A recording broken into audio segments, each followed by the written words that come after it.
Good evening, students.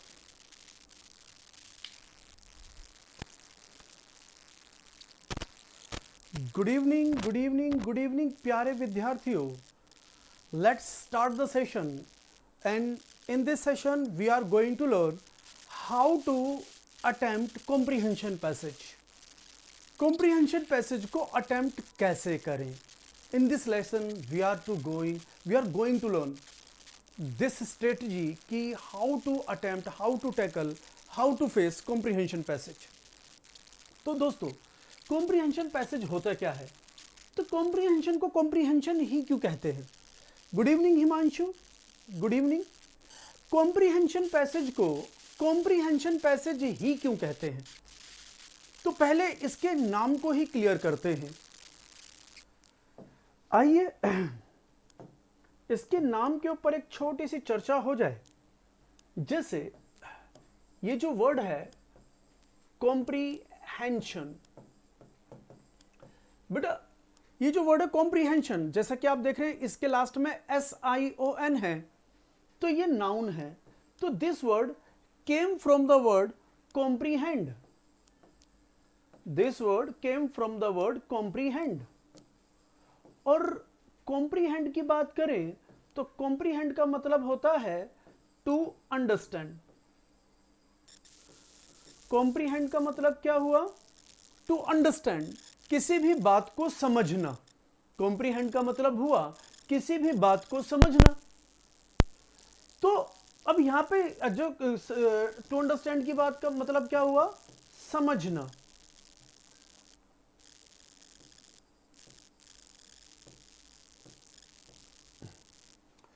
तो यहां पे जब बात करते हैं समझना, तो कॉम्प्रीहेंशन का अपने आप में मीनिंग क्या हुआ? एक समझ रखना. इसका मतलब हुआ समझ कि मतलब इसका मतलब है समझ. मींस आप इसे सिर्फ समझकर कर सकते हो. अगर आप इंग्लिश टू या तो इंग्लिश टू हिंदी समझ पाएं, और बेहतर है अगर आप इंग्लिश टू इंग्लिश चीजों को समझ पा रहे हैं. अगर आप इंग्लिश टू इंग्लिश पैसेज को समझ पा रहे हैं तो इसे कर पाओगे. तो दोस्तों एक छोटी सी बात, इस छोटी सी बात मैं आपको इसके अंदर डिफाइन करना चाहूंगा. अगर यही कॉम्प्रीहेंशन पैसेज हिंदी में आ जाता, तो अगर ये कॉम्प्रीहेंशन पैसेज हिंदी में आ जाता तो क्या मुझे कोई भी स्ट्रेटेजी बताने की जरूरत थी? नहीं ना. तो फिर उस समय हम इसे टैकल कैसे करते? उस समय हमारे टैकल करने का जो तरीका होता वो कुछ ऐसे होता कि पूरा पैसेज ध्यान से पढ़ो, क्वेश्चंस पढ़ो, ऑप्शंस देखो और आंसर दो. ठीक है ना? और आंसर दो. तो हाँ, ध्यान दीजिए, अभी मैं समझाता हूं.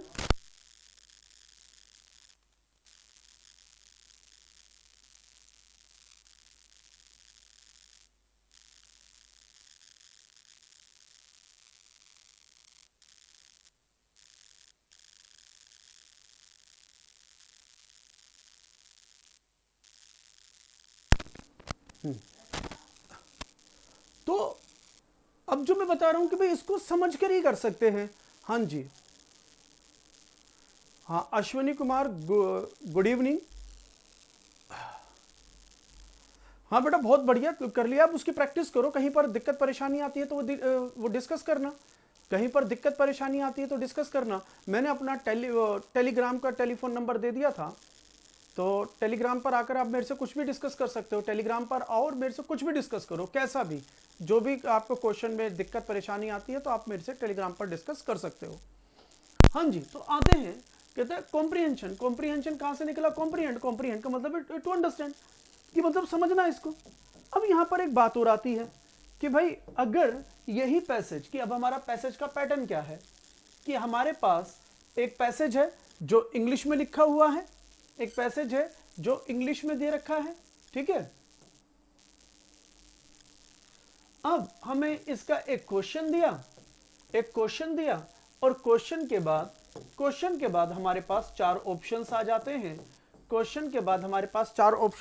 हैं. और चार ऑप्शन में से एक ऑप्शन को हमें एक सही को चुनना है. एक सही को चुनना, उसी को ऑब्जेक्टिव कहते हैं.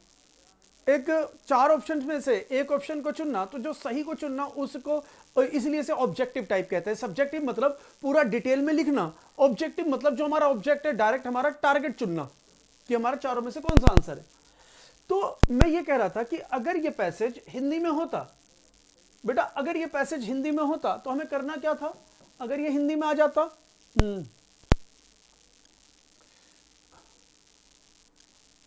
हाँ बेटा वो टेलीग्राम जो नंबर है मेरा वो नोट कर लो, जो टेलीग्राम नंबर है वो आप नोट कर लो, ठीक है, और टेलीग्राम पर आप मेरे से कनेक्ट हो जाओ, ठीक है बेटा, टेलीग्राम पर आप मेरे से कुछ भी पूछ लो कैसा भी। तो लिख लें 7838370786, 7838370786 ये नंबर है। फिर बता देता हूं एक बार और, 7838370786। हाँ जी, तो यहां पर क्या बात कर रहा है कि जैसे अगर ये पैसेज हिंदी में होता, तो बेटा अगर ये पैसेज हिंदी में होता तो ध्यान दीजिए करना क्या होता। अगर ये पैसेज हिंदी में होता तो हम इसको पूरे पैसेज को हिंदी में पढ़ते, पढ़ने के बाद क्वेश्चन को पढ़ते और 4 ऑप्शन में से एक को चुनते और टिक कर देते। यही होता, पता है क्यों? क्योंकि हमें हिंदी ऐसे समझ में आ जाती है कि एक सेंटेंस पढ़ा और एक बार में ही समझ में आ गया। लेकिन इंग्लिश में ऐसा नहीं होता। इंग्लिश में हमारे साथ समस्या उल्टी है कि जब पैसेज इंग्लिश में होता है तो हमें एक लाइन को एक बार नहीं 2 बार 3 बार पढ़ना पड़ता है और वहीं पर टाइम कंज्यूम हो जाता है। अब टाइम कंज्यूम होता है तो पेपर में इतना टाइम होता नहीं है कि 3-3 4-4 बार पढ़ो पैसेज को। तो उस वक्त हमें एक स्ट्रेटजी अपनानी पड़ती है कि पैसेज आसान भी हो जाए और रीडिंग भी ठीक हो। लेकिन दोस्तों फिर मैं बताना चाहूंगा 4 चीजों के लिए एक बात, comprehension passage, cloze test, sentence arrangement और वोकैबुलरी। दोस्तों इसके लिए सिर्फ प्रैक्टिस ही आपको जिताएगी, सिर्फ एक क्लास अटेंड करना सब कुछ नहीं है। जो मैं क्लास अटेंड अभी जो कर रहे हैं, जो मैं आपको एक लेक्चर ले रहा हूं, इसमें पैसेज को कैसे अटेम्प्ट करते हैं ये तरीका है, लेकिन इस तरीके पर आपको चलना पड़ेगा कुछ दिन। आपको इस टाइप के 20, 30, 40, 50 पैसेज सोल्व करने पड़ेंगे इसके ऊपर थोड़ा काबू पाने के लिए। जितनी ज्यादा प्रैक्टिस करोगे उतना ज्यादा काबू पाओगे। जैसे कहते हैं जितना गुड़ डालो उतना मीठा, जितना गुड़ डालो उतना मीठा। हाँ जी, तो यहां पर इंग्लिश की बात आती है तो भाई हमें पैसेज ढंग से क्लियर नहीं होता तो आंसर कैसे दें, तो इसलिए बच्चे छोड़ भी देते हैं। लेकिन जो मैं तरीका मैं आपको बता रहा हूं उस तरीके से आप पैसेज को छोड़ोगे नहीं, पैसेज को अटेम्प्ट करोगे। तो अब मैं कुछ स्ट्रेटेजी बता रहा हूं, स्ट्रेटेजी को नोट कर लीजिए। देखिए पैसेज को सोल्व करने की स्ट्रेटेजी, पैसेज को सोल्व करने की स्ट्रेटेजी। तो स्ट्रेटेजी नंबर 1 बेटा, सबसे पहले read the questions first and try to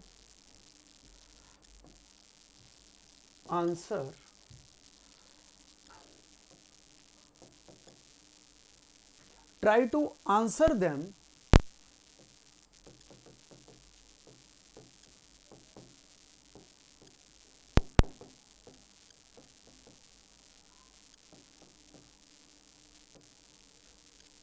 first strategy देख लो। Rajkumar good evening, good evening Rajkumar, आ जाइए। कहते हैं क्वेश्चंस को पहले पढ़ो, पहले क्वेश्चन को पढ़ लो और क्वेश्चन के साथ साथ उनके ऑप्शंस भी पढ़ लो। पहले पैसेज नहीं पढ़ना है भाई, फिर समझ लो जो हमारे पास पैसेज है, अब पहले पैसेज नहीं पढ़ना है। पैसेज को आसान करने का तरीका बता रहा हूं। पहले पैसेज नहीं पढ़ना है, पहले आपको पढ़ना है क्वेश्चन और उसके दिए हुए ऑप्शंस। पहले पढ़ना है क्वेश्चन उसके ऑप्शंस। तो 5 क्वेश्चंस और उसके 5 ऑप्शंस, 5 क्वेश्चंस और उनके 4-4 जो ऑप्शंस होंगे उनको ध्यान से पढ़ो।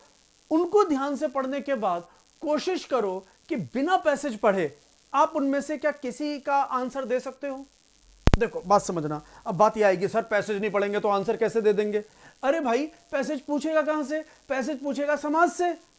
भाई वाटर पॉल्यूशन से पूछ लिया, पॉलिटिक्स से पूछ लिया, कोरोना से पूछ लिया, समझ रहे कि नहीं, किसी क्रिकेट से पूछ लिया, पैसेज कहीं ना कहीं से तो पूछेगा।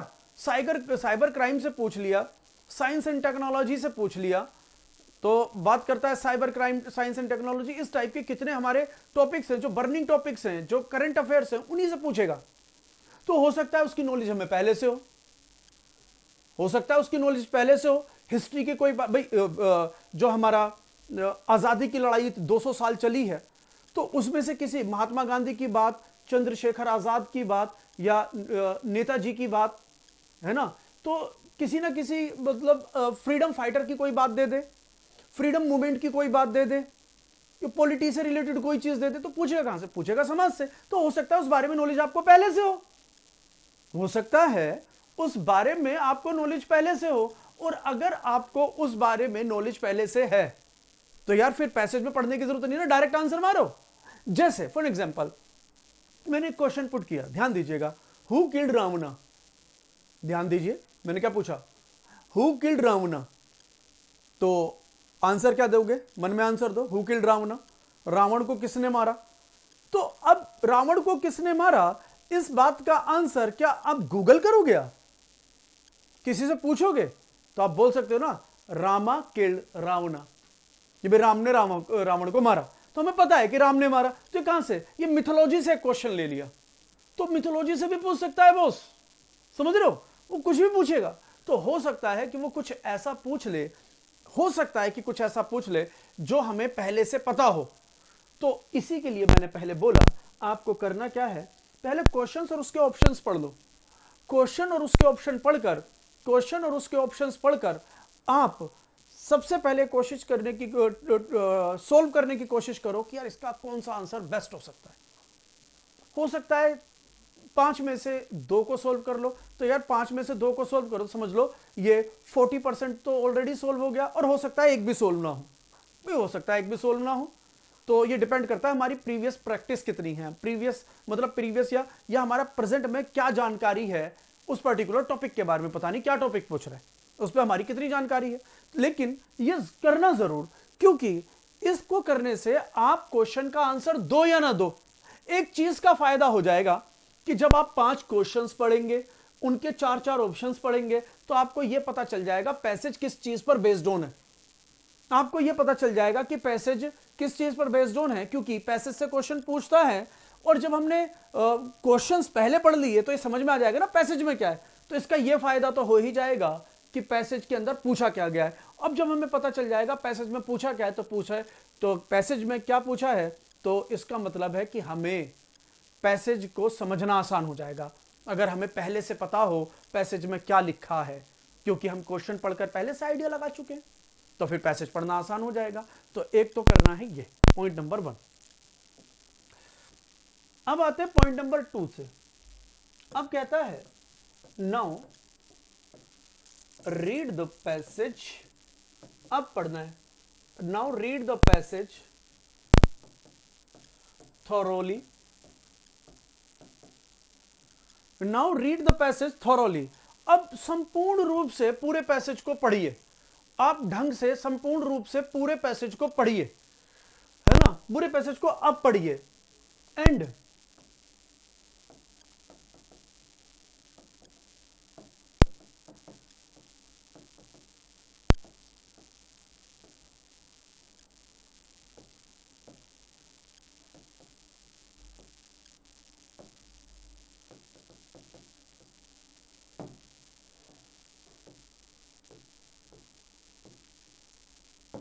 अब क्या होगा, now read the passage thoroughly.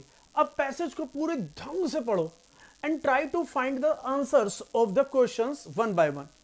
भाई अब तो क्वेश्चंस पहले पढ़ लिए, जब क्वेश्चन पहले पढ़ लिए हैं, समझिएगा भाई, जब आपने क्वेश्चंस पहले ही पढ़ लिए हैं, तो जब आप पैसेज पढ़ोगे तो हो सकता है नहीं, फिर तो 100% है।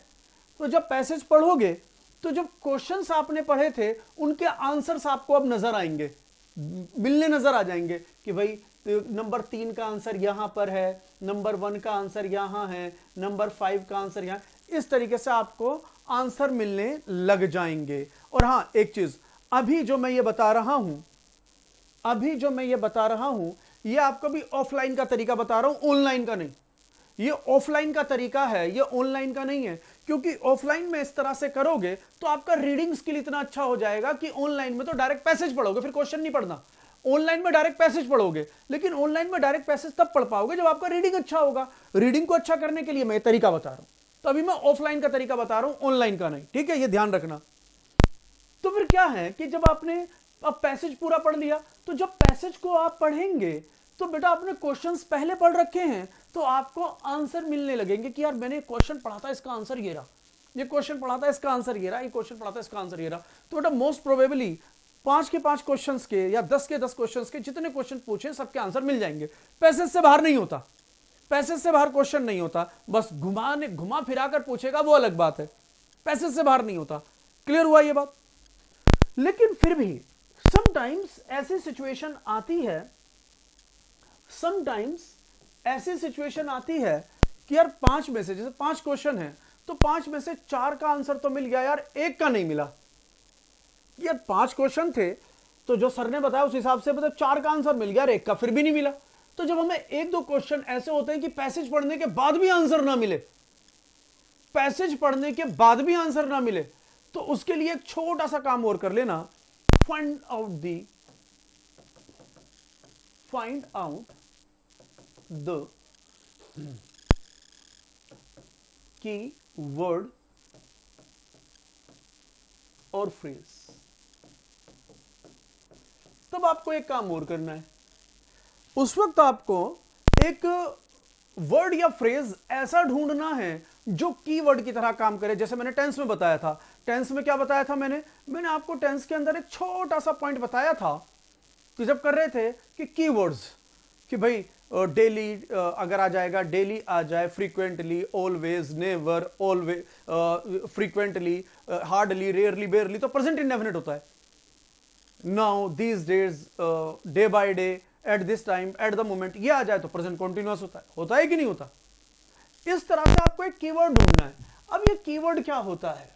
ये जो कीवर्ड होता है या कीवर्ड या की का फ्रेज, ये क्या होता है? तो देखो इसको समझो कि कीवर्ड या की फ्रेज क्या होता है।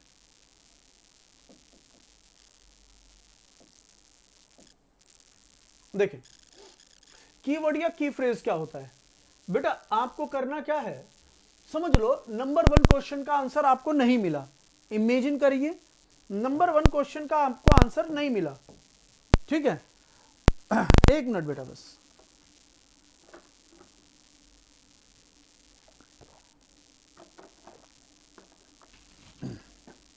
ऐसे मानिए कि नंबर 1 क्वेश्चन का आंसर आपको नहीं मिला, तो आपको करना क्या है, आपको क्वेश्चन में से कोई एक सिंगल वर्ड, क्वेश्चन में से कोई एक सिंगल वर्ड या फिर ग्रुप ऑफ वर्ड्स, कोई फ्रेज, या तो कोई वर्ड या ग्रुप ऑफ वर्ड्स, कोई फ्रेज ऐसा ढूंढना है। ये आपका आईक्यू बताएगा कि भाई क्या हो सकता है। ऐसा यूनिक वर्ड ढूंढना कि यार ये जो क्वेश्चन है, इस क्वेश्चन के अंदर एक ऐसा वर्ड या एक ऐसा फ्रेज जो एज इट इज पैसेज में दिया गया हो, ऐसा आइडिया लगाना है कि ये वर्ड या ये फ्रेज पैसेज में कहां पर, कहीं ना कहीं पर लिखा हुआ होगा, ढूंढना पड़ेगा आपको। मतलब इसके अंदर से निकालकर उसे आपको एक बार उस वर्ड को या फ्रेज को, तो मान लीजिए वो वर्ड या फ्रेज यहां मिल गया, वो वर्ड या फ्रेज यहां मिल गया। तो जब वो वर्ड या फ्रेज आपको यहां मिला, तो बेटा इससे पहले का एक आध सेंटेंस, एक सेंटेंस इससे पहले का और एक सेंटेंस इसके बाद का आप पढ़ लो, उसके आगे पीछे का एक सेंटेंस पढ़ लो उस वर्ड और इस फ्रेज को इंक्लूड करते हुए। तो जब आप पढ़ोगे तो वहां पर आपको आंसर्स की पॉसिबिलिटीज 99% मिलती है, आंसर की पॉसिबिलिटीज। क्योंकि जब वो वर्ड या फ्रेज यहां पर दे रखा है तो ऑब्वियस यहीं पर क्वेश्चन कुछ आंसर बताया गया, उसके बारे में डिटेल्स होंगी, और यहां पर उसके बारे में डिटेल्स हैं तो ऑब्वियस उसी से क्वेश्चन पूछा होगा। तो यहां डिटेल्स है, यहां क्वेश्चन है, डिटेल्स और क्वेश्चन को देखकर ऑप्शन चुनो और अपना सही आंसर देकर आगे बढ़ो। तो बेटा आखिरी काम ये करना होगा आपको। तो बेटा 3 स्टेप में आपको ये पैसेज सोल्व कर लेना है। तो 3 स्टेप में दोबारा बताना चाहूंगा।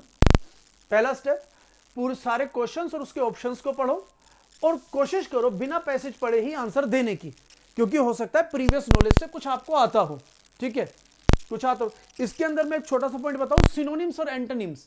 सिनोनिम्स और एंटोनिम्स ऐसे वर्ड्स हैं भाई, सिनोनिम्स और एंटोनिम्स की अगर मैं बात करूं तो वो ऐसे वर्ड्स हैं कि अगर आपको वोकैबुलरी आता है तो रिप्लाई करोगे, नहीं आता तो नहीं करोगे। अगर आपको वोकैबुलरी आता है तो रिप्लाई करोगे, वोकैबुलरी नहीं आता तो नहीं करोगे। तो वहां पर फिर क्या बात आती है कि पैसेज में तो ढूंढने की जरूरत नहीं है ना, अगर आपको किसी वर्ड का मीनिंग आता है तो फिर उसका आंसर आप डायरेक्ट दे दोगे, पैसेज में ढूंढने की जरूरत नहीं है। और अगर उसका आंसर नहीं आता तो फिर पैसेज में कितना ढूंढ लो, फिर आंसर ले कैसे पाओगे। तो सिनोनिम एंटोनिम्स इसी पॉइंट के अंदर आते हैं, ठीक है। फिर दूसरा पॉइंट क्या करना है, दूसरा पॉइंट ये करना भाई अब तो फिर क्वेश्चंस पढ़ लिए, ऑप्शंस पढ़ लिए, अब पैसेज आसान हो जाएगा। आंसर मिले ना मिले उस पहले पॉइंट से, लेकिन पैसेज की रीडिंग आसान हो जाएगी, क्योंकि आपने क्वेश्चंस और ऑप्शंस पढ़े हैं तो ये आइडिया होगा कि पैसेज समाज के किस हिस्से से पूछा गया है। तो फिर आपको पैसेज पता चल जाएगा, तो पैसेज जब पढ़ोगे तो पैसेज पढ़ना आसान हो जाएगा। और जब पैसेज पढ़ना आसान हो जाएगा तो पैसेज पढ़ते वक्त आप उनके एक एक 1 बाय 1 जब क्वेश्चंस पढ़ोगे उनके आंसर देने की कोशिश करो, क्योंकि जब पैसेज आप पढ़ोगे तो उसके अंदर जो क्वेश्चंस आपने पढ़े थे उनके आंसर्स कहीं ना कहीं मिलेंगे। पैसेज पढ़ने के बाद आंसर कहीं ना कहीं मिलेंगे, उनको बनाने की कोशिश करो। और अगर उसके बाद भी कुछ चीज नहीं मिलती तो आपको एक कीवर्ड या की फ्रेज ढूंढना है पैसेज के अंदर, कि भाई कोई वर्ड कहीं पर दे रखा हो या कोई फ्रेज कहीं पर दे रखा हो, तो उससे पहले आगे पीछे का एक एक सेंटेंस पढ़ लो उस वर्ड से या उस फ्रेज से कनेक्ट करते हुए। उसे पढ़ने के बाद उसकी डिटेलिंग मिल जाएगी, उस फ्रेज या उसकी उस वर्ड की या उस फ्रेज की आपको डिटेलिंग मिल जाएगी। उस डिटेलिंग को माइंड में रखते हुए क्वेश्चन को पढ़ो, फिर क्वेश्चन को पढ़ते हुए ऑप्शंस को पढ़ो, आपको मोस्ट प्रोबेबली आंसर मिल जाएगा। तो बेटा ये है स्ट्रेटजीज। अगर ये स्ट्रेटजी आपको समझ में आ गई है, ध्यान दो, अगर ये स्ट्रेटजी समझ में आ गई है तो अब आपके सामने है कि पैसेज। लेकिन पैसेज से पहले कोशिश करो, देखो मैं बता रहा हूं, पैसेज को करने से पहले आप क्या करो, पहले ऑप्शंस पढ़ लो, जरा देखना, ये आंसर देने की कोशिश करो। देखो 2 क्वेश्चन है आपके सामने, पढ़ो एक बार, अपने आप आइडिया लगाओ जरा आंसर देने का, कोशिश करो कि एक बार खुद ही आइडिया लगा पाओ कि इसका आंसर क्या है। 2 क्वेश्चन आपकी आंखों के सामने हैं, आइडिया लगाओ क्या आंसर हो सकता है।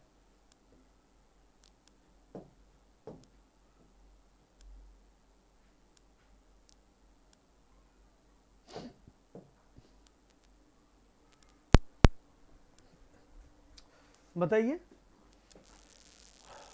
4 ऑप्शन हैं आपके, 2 क्वेश्चन के 4 ऑप्शंस हैं। Where were the Olympic Games, the first Olympic Games held at the foot of? Why were the Olympic Games held? इन दोनों का आंसर, क्वेश्चन मतलब क्वेश्चन को ढंग से पढ़कर आंसर देने की कोशिश करो, चाहे गलत हो, कोशिश जरूर करो।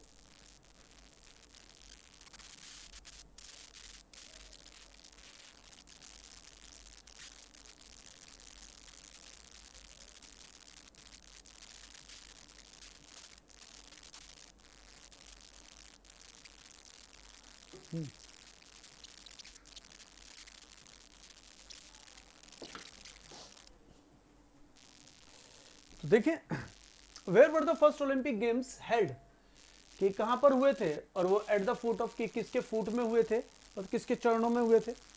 तो अब हमें देखो ये कहां से पूछा है, ओलंपिक गेम्स से।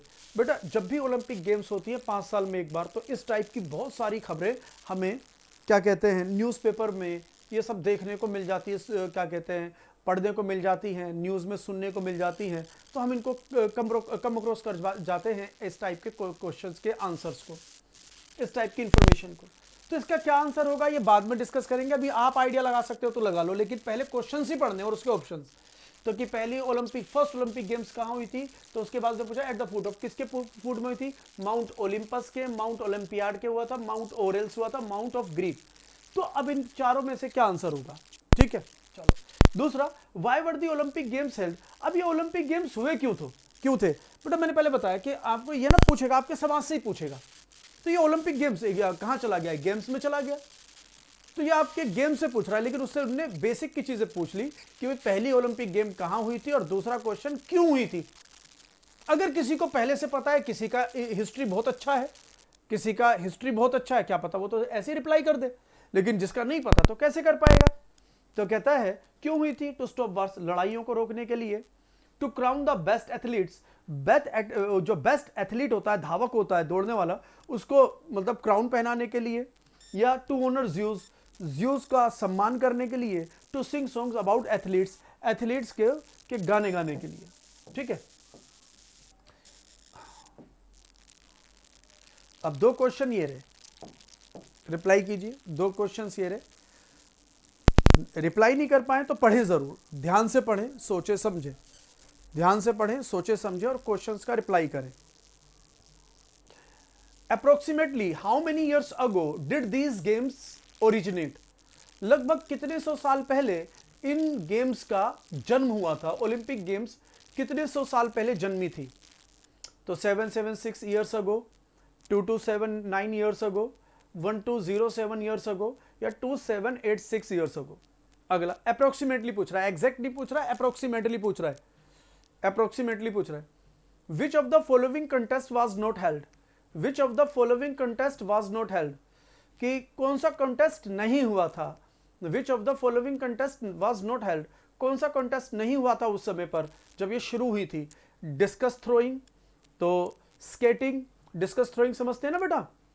तो क्या कहते हैं डिस्कस थ्रोइंग जो होता है, बताता हूं मैं, इतने पहले आप इसे करो। स्केटिंग, बॉक्सिंग और रनिंग, ठीक है। एक तो ये हुआ, आगे देखें, आगे क्या क्वेश्चन लेता है।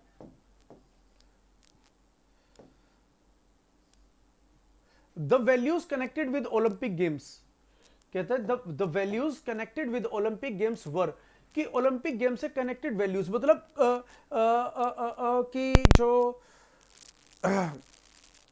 गेम्स कराने का उनका उद्देश्य क्या था, क्या वैल्यूज थी, किस वजह से ये हुई थी, किस रीजन से हुई थी, तो उनको कराने से क्या फायदा था, ये समझ लो क्या फायदा था, ऐसे मान लो। The values connected with Olympic games were, तो physical fitness, education of youth and friendship, ये फायदा था। हेल्थ कंटेस्ट एंड सिंगिंग, ये था। Running, jumping, javelin throwing and boxing, ये था। 4 year cycle, war time, young age and friendship, क्या था? सोच लो एक बार, पढ़ लो एक बार।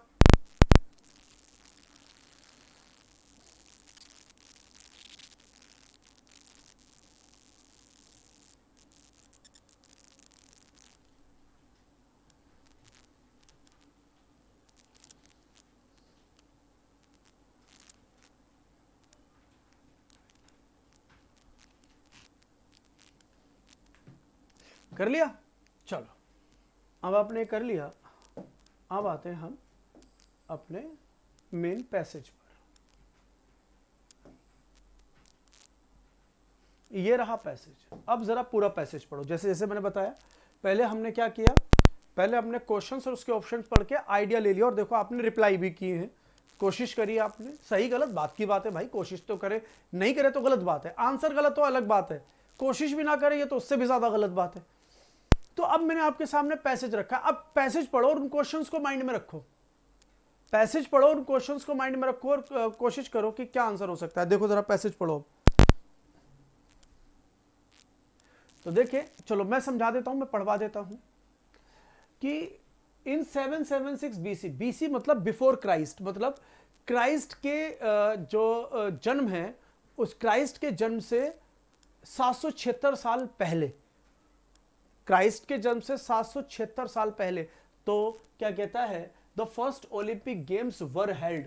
हमारे पास एक क्वेश्चन था कि ओलंपिक गेम्स कब हुई थी, कब शुरू हुई थी, इनका जन्म कब हुआ था।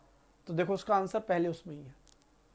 क्लियर हुआ कि नहीं? पैसे से बाहर तो निकलेगा नहीं, तो ध्यान रखें। तो क्या कहता है, इन 776 BC the first Olympic games were held, कि सबसे पहली ओलंपिक गेम्स जो हुई थी 776 बीसी, बिफोर क्राइस्ट, क्राइस्ट के जन्म से 776 साल पहले हुई थी। कहां? एट द फुट ऑफ, तो देखो क्वेश्चन था हमारा, सबसे पहला क्वेश्चन था कि कहां हुई थी, तो at the foot of, at the foot of. अब देख लो क्या कह रहा है, माउंट ओलिम्पस, कि कहां हुई थी भाई, कहां हुई थी? At the foot. कब हुई थी? जीसस क्राइस्ट के 776 साल पहले हुई थी। एक क्वेश्चन का रिप्लाई, किस जगह पर हुई थी? तो mount Olympus, at the foot of mount Olympus, इस जगह पर हुई थी। अब तीसरे क्वेश्चन का रिप्लाई, क्यों हुई थी? टू ऑनर ज्यूज, तो कि जो to honour the Greeks chief god, कि ज्यूज, तो जो ग्रीक के लोग थे, ग्रीस जो जगह थी, ग्रीक के जो लोग थे, उनका जो भगवान था, उसके सम्मान में उनके भगवान का नाम था ज्यूस। जैसे किसी के भगवान का नाम शिव है, किसी के भगवान का नाम राम है, कोई शिव को मान रहा है ज्यादा, कोई राम को मान रहा है, कोई साईं बाबा को, कोई दरगाह पे जाता है, कोई अल्लाह को मान रहा है, तो मतलब कोई ईश्वर अल्लाह किसको मान रहा है, तो सबके अलग अलग भगवान। ऐसी ग्रीक लोगों का जो भगवान था या है, that is Zeus, that is Zeus. उनके सम्मान में हुई थी ज़्यूस के। द ग्रीक्स एम्फेसाइज, अब जो ग्रीक लोग थे वो इस बात पर ज्यादा फोकस करते थे, किस बात पर, कि वो फिजिकल फिटनेस, कि भाई शारीरिक रूप से लोग तगड़े रहें, एंड स्ट्रेंथ, फिटनेस और स्ट्रेंथ बनी रहे, और इन देयर एजुकेशन, कि वो इस चीज पर जोर देते थे कि जब उनको पढ़ाया लिखाया जाता था तो उनकी पढ़ाई लिखाई में उनके शरीर की मजबूती बहुत इंपॉर्टेंट रखती थी, इंपॉर्टेंस जो रखती थी उनकी शरीर की मजबूती। ग्रीक लोग इस पर ज्यादा फोकस करते थे। और उस समय तो लड़ाइयां होती थी, युद्ध वगैरह होते थे, है ना, ऑफ यूथ। तो यूथ की जो एजुकेशन हुआ करती थी उसके अंदर फिजिकल फिटनेस और स्ट्रेंथ पर ज्यादा फोकस था। देयरफॉर इसी वजह से कंटेस्ट इन रनिंग, तो उनके ना वो फिर वो जब टेस्ट होते थे, तो उस समय जब टेस्ट होते थे तो कॉन्टेस्ट रखते थे, एक प्रतिस्पर्धा रख लेते थे। तो प्रतिस्पर्धा किस चीज की, भाई दौड़ने की, बॉक्सिंग की, जंपिंग की, discuss and javelin throwing. Discuss होती है वो ऐसी प्लेट सी होती है ना, डिस्कस एक प्लेट होती है जिसको ऐसे घूम घूम के है ना, और बड़ी जान लगती है, और इस तरह से यूं फेंक देते यूं, तो डिस्कस थ्रोइंग। वो गोल गोल सी होती है, उसको ऐसे लेके यूं फेंक देते हैं। तो वो जो डिस्कस थ्रोइंग होती है, तो डिस्कस, तो उसके अंदर कॉन्टेस्ट होता था। और दूसरा जेवलिन होता है भाला फेंकने वाली, भाला मारने वाली जो होती थी ना, कि कितनी दूर तक और कितने निशाने पर लगा सकते हैं, वो गेम होती थी। Horse and chariot racing, horse मतलब घोड़े की रेस, और चैरियट होता है रथ, घोड़ों की रेस और रथ की रेस हुआ करती थी, एटसेट्रा। तो इस प्रकार के कंपटीशन ऑर्गेनाइज किए जाते थे उनके टेस्ट के रूप में, क्योंकि उनकी एजुकेशन के अंदर फिजिकल फिटनेस जो थी वो शामिल थी। तो वो फिर क्या करते थे, कॉन्टेस्ट करते थे एक दूसरे से जानने के लिए कि भाई किसकी फिजिकल फिटनेस कितनी अच्छी है, ये जानने के लिए रखते थे, है ना। तो वर्ल्ड ये करवाए जाते थे इन इंडिविजुअल सिटीज। तो वो अलग अलग सिटीज में लोग अपने अपने कर लेते थे, जो अलग अलग लोग रहते थे वो करते थे। एंड द विनर्स, और जो विनर्स था, जो कंपीटेड एवरी 4 years, और जो विनर था, तो जो क्या कहते हैं, विनर अनाउंस होता था, कंपीटेड जो जीतते थे एवरी 4 years, तो ये ना हर 4 साल में किए जाते थे। तो ये हर 4 साल में किए जाते थे उस समय। और जब हर 4 साल में किए जाते थे एट माउंट ओलंपस, किस जगह पर होते थे, तो ये हर 4 साल में होते थे माउंट ओलंपस के अंदर। 4 साल के अंदर होते थे ये जो कॉन्टेस्ट होते थे। और कहता है the winners were greatly honoured, और जो जीतते थे तो उनको है ना बहुत ज्यादा सम्मान दिया जाता था, जीतने वाले को बहुत सम्मान दिया जाता था। बाय हैविंग पोम्स संग, कि भाई पोम्स को गाया जाता था। अच्छा, पोएम्स नहीं कहते, दैट इज पोम्स, ठीक है, पोएम्स नहीं होता, दैट इज पोम्स, है ना। तो गाने गाए जाते थे अबाउट देयर डीड्स, तो उनके काम के, है ना, गाने गाए जाते थे originally these were held as games of friendship. और ये सब जो होते थे ये फ्रेंडशिप के पॉइंट ऑफ व्यू से होते थे, इसके अंदर कोई जेलसी की भावना नहीं होती, सिर्फ यारी दोस्ती बढ़ाने के लिए होते थे। एंड एनी वार्स, और अगर उस समय में कोई युद्ध चल भी रहा होता ना, 4 साल के अंदर खूब युद्ध हो जाए, लेकिन अगर 4 साल में जब गेम्स होती थी, अगर कोई युद्ध चल भी रहा होता था, तो उसको क्या करते थे कि उस युद्ध को प्रोग्रेस, जो वार्स इन प्रोग्रेस, जो युद्ध प्रोग्रेस में होते थे, वर होल्टेड, उनको होल्ड कर दिया जाता था कि भाई रुक जाओ अभी, उनको होल्ड कर दिया जाता था कि रुक जाओ भाई अभी, और बाद में चल लेना।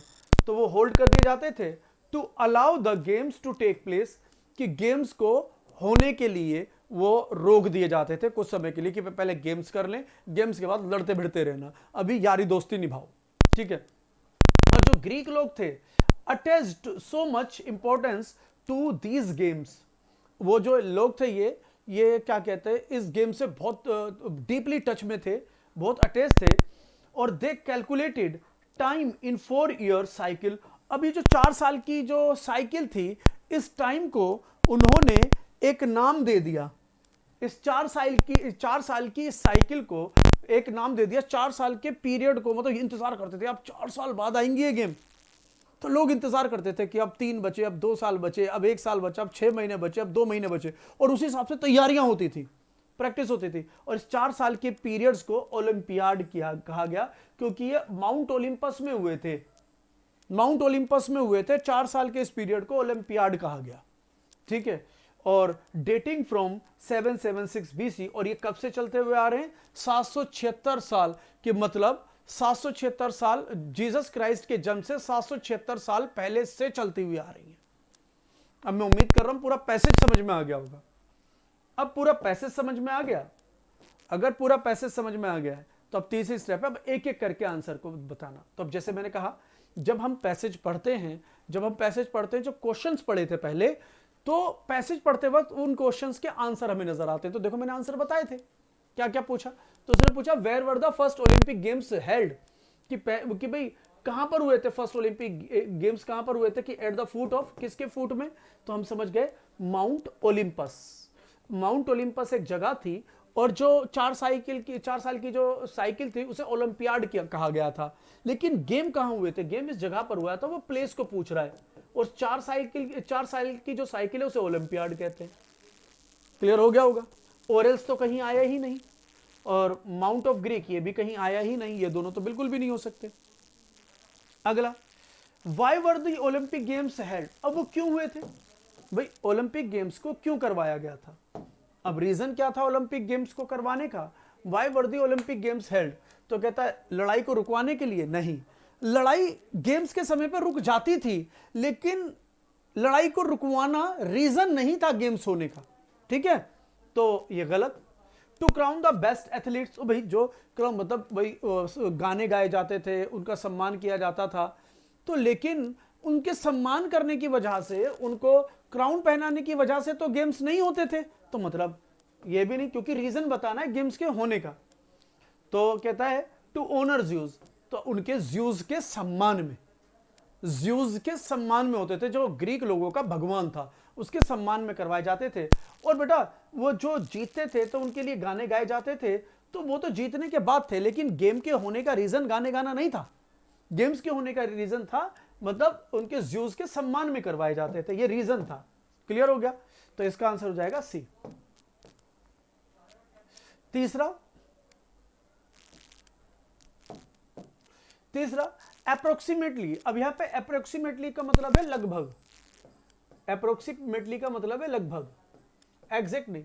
तो लगभग हाउ मेनी इयर्स अगो, लगभग कितने 100 साल पहले डिड दीज गेम्स ओरिजिनेट, लगभग कितने 100 साल पहले इन मतलब गेम्स का जन्म हुआ था, इन खेलों का जन्म लगभग कितने 100 साल पहले हुआ था? तो इस सबसे पहली लाइन में था, ये तो सबसे पहली लाइन में था।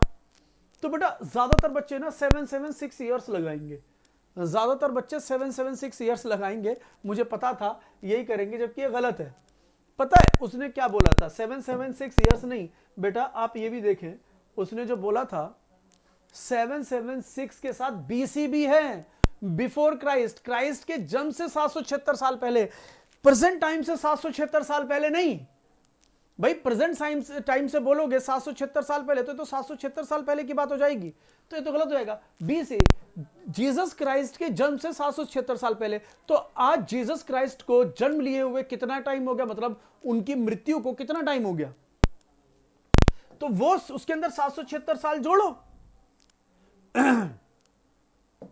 उनके अंदर 776 साल जोड़ो, मींस बेटा ये चल रहा है दो, ये अभी जो हम डेट है ना, जैसे आज कितनी तारीख है, आज कितनी तारीख है मैं भी भूल गया, ठीक है ना, तो मतलब 7 तारीख है, तो आज जो 7 तारीख है, जो आज 7 अप्रैल है, ये 7 अप्रैल 2021 है, ये क्रिश्चियनिटी के हिसाब से चल रहा है। और ये जीसस क्राइस्ट क्रिश्चियन थे, तो ये क्रिश्चियनिटी के हिसाब से चल रहा है, मतलब जब से जीसस क्राइस्ट का जन्म हुआ है तब से चल रहा है, जब से जीसस क्राइस्ट का जन्म हुआ है, तो मतलब 2021 जब चल रहा है, और उसके अंदर 776 साल और जोड़ दो, तो 776, तो नियर अबाउट कितना बना? 1 और 6 7, 2 और 7 9, 7 और ये 2, 2797। आप बोलोगे सर 2797 तो कोई आंसर नहीं है, तो बेटा उसने बोला लगभग, तो अब लगभग देख लो कि इसके आजू बाजू कौन सा बन रहा है, 2797 के आजू बाजू कौन सा बन रहा है, 279, तो यहां पर देखो इसके अंदर तो BC तो है ही नहीं, ये तो है ही नहीं, तो बताइए इसमें 2000 जुड़ा हुआ है, तो इन दोनों में 2021 जुड़ा हुआ है, लेकिन ये 22 है 2200, लेकिन 2700 तो 2786 2797, तो अब इन दोनों के अंदर लगभग, तो लगभग के हिसाब से तो आंसर सी होगा। अब लगभग के हिसाब से तो आंसर सी होगा। क्लियर हुआ कि नहीं? तो आंसर होगा सी। तो इस तरह से घुमा भी देगा, देख रहे कैसे घुमा दिया, तो समटाइम्स ऐसे घुमा देगा, वहां बुद्धि भ्रष्ट हो जाएगी। तो हो सकता है ऐसे क्वेश्चन का आंसर हम जनरली गलत कर दें जल्दी में, लेकिन रीडिंग स्किल अच्छा होगा, IQ लेवल अच्छा होगा, तो ऐसे क्वेश्चंस को हम पकड़ लेंगे। ठीक है, अगला, which of the following contest was not held, इनमें से कौन सा कॉन्टेस्ट नहीं होता था। चौथा कहता है इनमें से कौन सा कॉन्टेस्ट नहीं होता था उस समय पर। तो देखो उन्होंने पूरी लिस्ट दी थी कॉन्टेस्ट की पूरी लिस्ट दी थी, कॉन्टेस्ट की पूरी लिस्ट दी थी। तो क्या उस लिस्ट के अंदर डिस्कस थ्रोइंग था? हाँ बिल्कुल था। उसने बोला था कि इसने जो क्वेश्चन पूछा है कौन सा गेम नहीं होता, उसने बोला था कौन सा गेम नहीं होता, तो डिस्कस थ्रोइंग था, तो मतलब ये नहीं हुआ, ये तो गलत हो गया, उसमें था। स्केटिंग था, रनिंग था या बॉक्सिंग, तो आप देखेंगे बॉक्सिंग भी उसमें लिखा हुआ था, रनिंग भी था, तो आंसर हो जाएगा बी, स्केटिंग।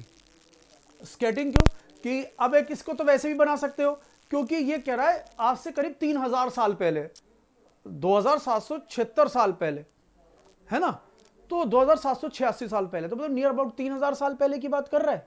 तो यार 3000 साल पहले स्केटिंग नहीं हुआ करती थी, क्योंकि वो बहुत पुराना समय था, स्केटिंग अभी नए टाइम का गेम है, तो नए जमाने का गेम है, तो इसलिए स्केटिंग आंसर होगा। तो ये तो हम बिना पैसेज पढ़े भी बता सकते थे, ये तो हम बिना पैसेज पढ़े भी बता सकते थे। आगे, the values connected with Olympic games were, कि भाई ओलंपिक गेम से कनेक्टेड जो वैल्यूज थी, कि भाई उनके लिए महत्वता क्या थी, क्या महत्वता थी। Physical fitness, education of youth and friendship, health contest and singing, running, jumping, javelin throwing and boxing, 4 year cycle, war time, young age and friendship. तो बेटा उनका जो फोकस था, उनके फायदा था कि फिजिकल फिटनेस हो जाए, और जो यूथ की एजुकेशन थी उसके अंदर ये इंपॉर्टेंस थी इसकी, एंड फ्रेंडशिप और यारी दोस्ती बढ़ाने के लिए, तो आंसर हो जाएगा ए। तो आंसर हो जाएगा ए। तो बेटा मैंने आपको जैसे ये करवाया, इसी तरीके से आपको पैसेज बनाना सीखना है। बीच बीच में मैं और भी करवाऊंगा पैसेजेस, बीच बीच में और भी करवाता रहूंगा, ये शुरू हो गए हैं, थोड़ा थोड़ा बताता रहूंगा। तो मैं आपको अब एक PDF दूंगा, मैं आपको अब एक PDF दूंगा, उस PDF के अंदर पैसेजेस दे रखे हैं काफी, तो मैं आपको एक दिन पहले बता दूंगा, अगले दिन उनका रिप्लाई करूंगा मैं, तो आपको घर पे सोल्व करना है। मतलब इतना टाइम नहीं मिलेगा कि यहां पर मैं आपको टाइम दूंगा पैसेज पढ़ने का, एक दिन पहले बता दूंगा कि भाई पैसेज नंबर वो पढ़ लेना, एक दिन पहले बता दूंगा कि पैसेज नंबर वो पढ़ लेना, XYZ पैसेज नंबर पढ़ लेना, तो वो आप पढ़कर सोल्व करके रखना, मैं यहां पर आकर आंसर्स बता दूंगा, मैं यहां पर आकर आंसर्स बता दूंगा। क्लियर है बेटा? तो आज के लिए क्लास इतनी रखते हैं। अब इससे रिलेटेड और पैसेज हो, छोटे पैसेज सोल्व करना, अभी बड़े नहीं, छोटे पैसेजेस सोल्व करना। ठीक है बेटा, मिलते हैं अगली क्लास में, तब तक के लिए see you, ta-ta, bye bye, good night.